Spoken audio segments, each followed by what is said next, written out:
She's facing allegations of fraud and corruption. The daughter of Angola's former president, Isabel dos Santos, is at the centre of an investigation, now claiming she siphoned hundreds of millions of dollars of government money to offshore accounts. Speaking exclusively to Al Jazeera, she called the corruption probe an orchestrated attack against her, saying her wealth is self-made and she hasn't done anything wrong. This is a very concentrated attack. It is an attack that has been very, very well coordinated.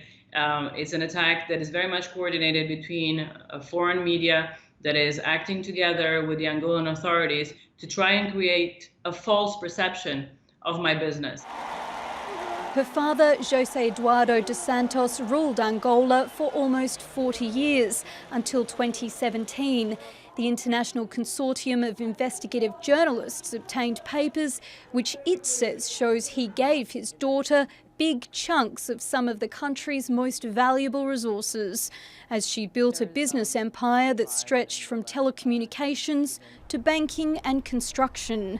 Prosecutors froze her bank accounts and assets last month. Our investigation, which took 8 months and more than 100 journalists to complete, found that Dos Santos, aided by her sort of a cadre of Western advisors, funneled hundreds of millions of dollars into offshore shell companies, and from there into all kinds of assets, including luxury homes and big businesses. Before being forced out by her father's successor, João Lourenço, Isabel dos Santos headed Angola's national oil company, Sonangol.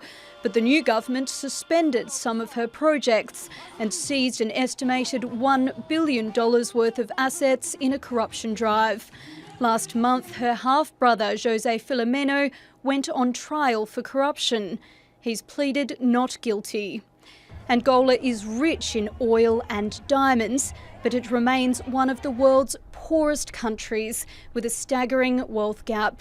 The ICIJ also accuses Angolan government officials, as well as Western financial firms, lawyers and accountants, of helping Isabel dos Santos stash away public funds. The Portuguese authorities are possibly investigating, and other governments around the globe are likely to take a closer look at some of the money that's flowed through their financial systems. Despite her legal troubles, dos Santos remains defiant.